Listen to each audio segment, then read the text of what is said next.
Okay, due to the technological issue, I re-record this lecture.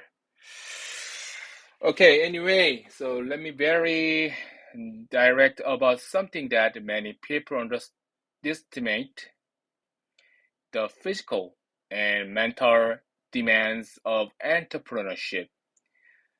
So when you start a business, especially a retail or service business, you are looking at 10 to 14 hours minimum per day. This is not occasionally. This is your new normal, especially during the first 1 or 2 years when you are establishing the business. It's quite a lot actually. So you need physical demands as well. So this workload combines both mental and physical labor. Actually, you are not just thinking and planning. You are lifting, moving, cleaning, serving customers, handling complaints, managing inventory, and doing whatever needs to be done. But here's what's really important. You need to align your skills with your business choice. This is about being strategic, not just passionate. Let me see the details. So, for retail business, your personal image matters significantly. If you are opening a high-end clothing store or jewelry shop, customers will judge the business partly based on how you present yourself. For technology businesses, it's a bit different.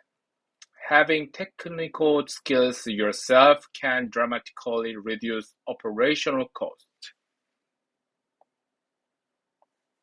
of course. So if you can handle the technical aspects rather than hiring expensive consultants, you are already ahead. You also need to consider age-appropriate sector. Here it is. So match your demographics with your target customers. Here is a practical example. A 20 to 30-year-old mother selling children's clothes will typically outsell a more than 50-year-old woman in the same business.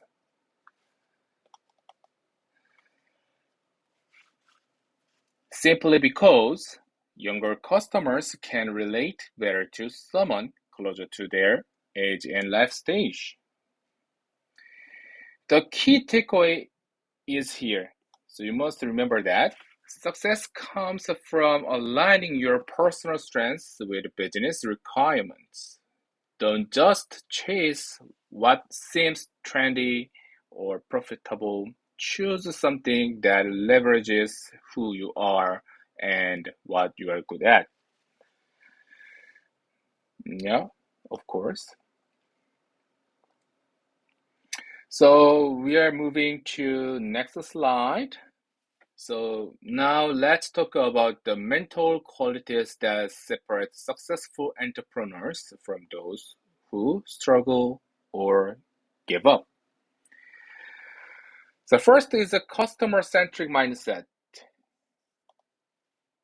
You need to embrace the philosophy that the customer is king.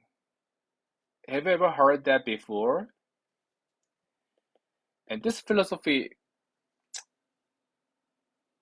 means that developing the ability to see situations from the customer's perspective, even when they are being difficult or unreasonable. You will deal with customers who have completely different personalities, communication styles, and expectations. So everyone has different Personality, of course, yes. And communication style and expectations. Everyone different. So some will be patient and understanding. Others will be demanding and critical. Your job is to handle all of them professionally and find ways to satisfy their needs.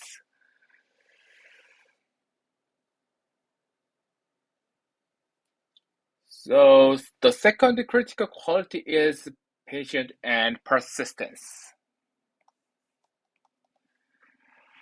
Here is a reality check. Regular sales take time to develop. Most businesses don't see consistent, predictable revenue for 6 to 12 months, sometimes longer.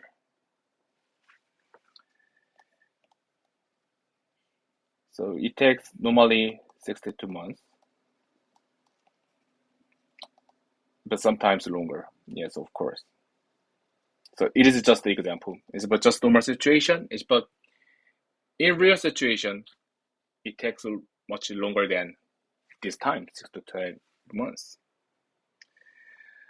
So its immediate profits are extremely rare, of course, despite what you might see on social media or in success stories. Most of those stories don't tell you about the months or years of struggle that came before the success.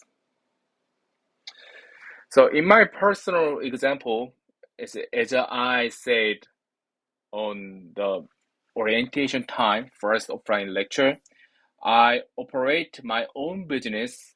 I also made a first profit when I started my business after 1.5 year. It's quite long. Yeah, it's a hard time. It was hard time actually. Yes. Anyway, so that's why you need a long-term vision over short-term gains. This means being able to invest time, energy, and money today for returns that might not come for months. Third is independence. You need self-reliance in decision making. When problems arise, and they will, you can't wait for someone else to solve them. You need the ability to work without constant supervision or guidance. And you need problem-solving skills that don't require external dependency. Let me ask you a critical question, and I want you to really think about this. Can you handle 6 to 12 months of uncertain income while building your business? Or can you maintain your motivation and work ethic when you are not seeing immediate results? So, this is perhaps the biggest reason why people leave entrepreneurship and return to traditional employment. So, be honest with yourself about this before you start. So, now let's shift to the finance side of entrepreneurship. Let's talk about capital. So how much you need, how much, how to structure it, and how to manage it effectively. Actually, for beginners, I strongly recommend it starting with a small capital venture. There are several reasons for this, and they are not just about reducing risk.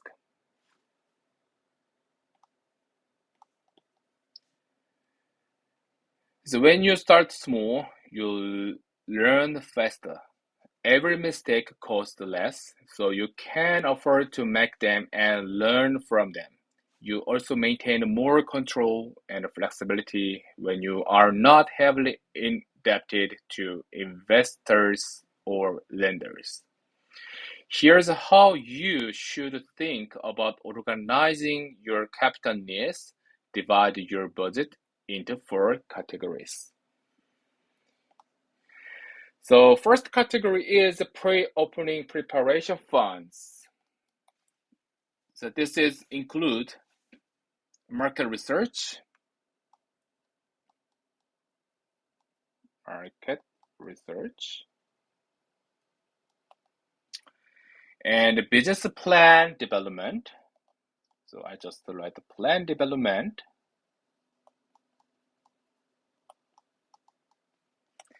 And legal setup.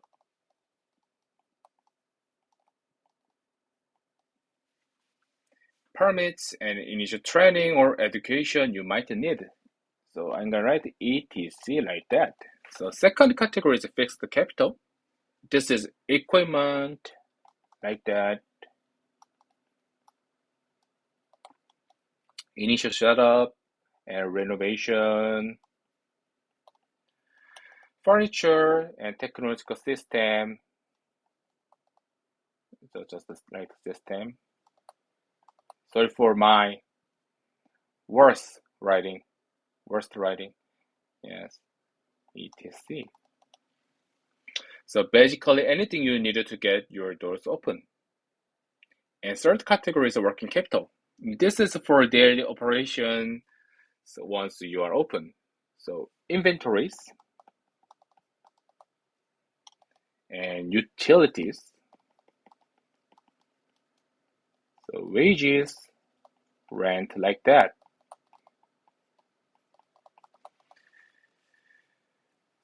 And also marketing is part of working capital. So this category is the ongoing cost of running the business. And last category is reserve funds. This is your emergency buffer for unexpected. So unexpected situation as well.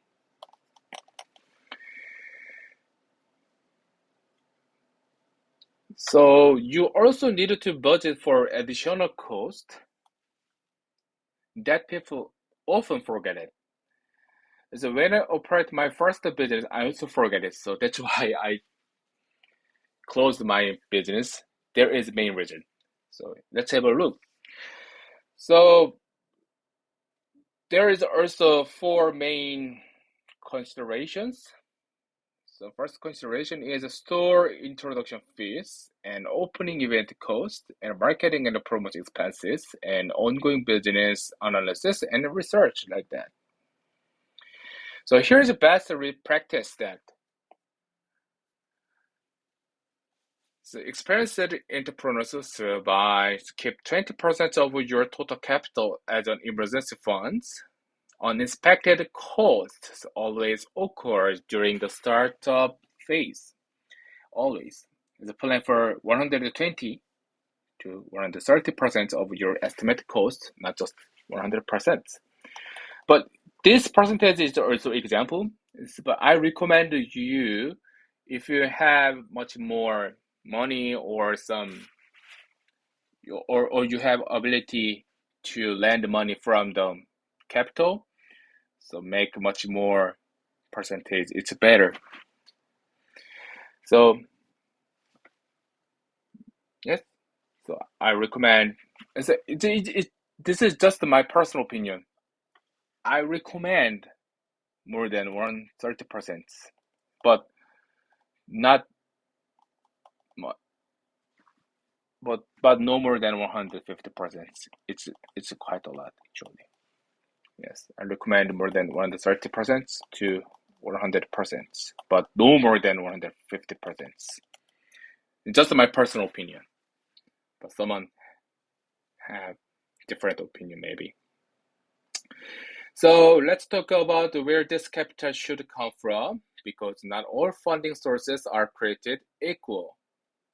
So your first choice should always be personal capital. This is the best option, I guess. It's from your parents or someone good friends. Anyway, so your first choice should always be personal capital. Why? It's because it comes with no interest burden. Yes, it's really interesting. And no external pressure. Yes, this is also really interesting. So I'm gonna write it. No external pressure. And it gives you complete control over decisions. So I recommend using personal funds for fixed costs like rent, equipment, and set costs. These are expenses that don't generate immediate income but are necessary for operations. So the goal is to minimize debt dependency. A second choice is for financial institutions such as banks, credit unions, like that.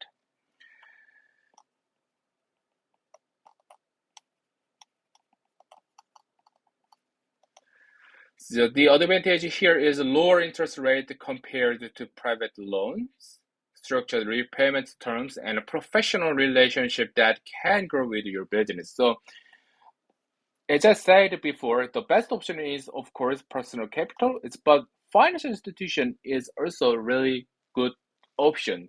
So sometimes, and someone say that financial institution is better than personal capital because they lend much more money than personal capital. So which means that you can grow your business by huge amount of money from the financial institution. So someone say the financial institution is the best option, but my personal opinion is personal capital is better, but depends on the situation. So anyway, and also when you use the financial institution, here is a critical rule. Is keep borrowed fund under 30% of your total capital. This keeps your budget service manageable and preserves your financial flexibility. And this percentage is also example. But someone say that 40%, 50%, but 30% is reasonable. And we are moving to the private individual loans. Oh, I forgot to explain it.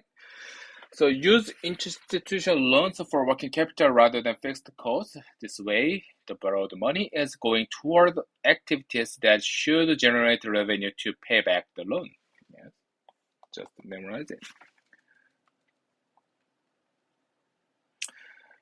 And the private individual loans from friends, family, or private lenders, these often have a high interest rate, so must avoid it. Less structured repayment terms and can create relationship complications that are difficult to handle it.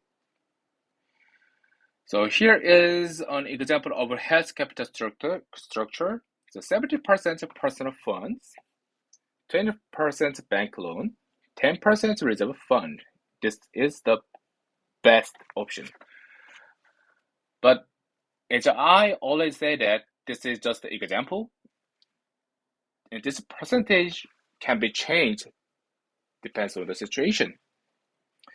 So before going to the next slides, so you guys remember this success principle. The less debt you have, the more flexibility you have during difficult periods. So when sales are slower than expected or unexpected problems arise, you want to have options. Heavy debt eliminates options. Okay, so it's almost done. So let's recap what we have covered in the first session because these concepts are foundational to everything else we will discuss. So we started by clearly defining entrepreneurship versus business opening. So you guys can't distinguish it from simply opening a business. The key difference is, what is it? Innovation. You must memorize it. So true entrepreneurship creates new value that did not exist before. And we explore the entrepreneur like that element in depth. So we discussed the self-assessment questions and the physical and the mental demands of entrepreneurship and the importance of aligning your personal strengths with the business requirements. And also we covered the capital management, including the advantage of starting small, how to structure your funding needs, and the importance of maintaining conservative debt levels to preserve flexibility. Okay, so here is key takeaways. I want you to remember the first, innovation distinguishes entrepreneurship from business opening. And second, personal readiness is as important as having a good business idea. And last, a conservative capital structure reduces risk and increases your chances of surviving difficult period. Okay, so those things, just remove it. It's all things about this session. So we will meet again next session. Okay.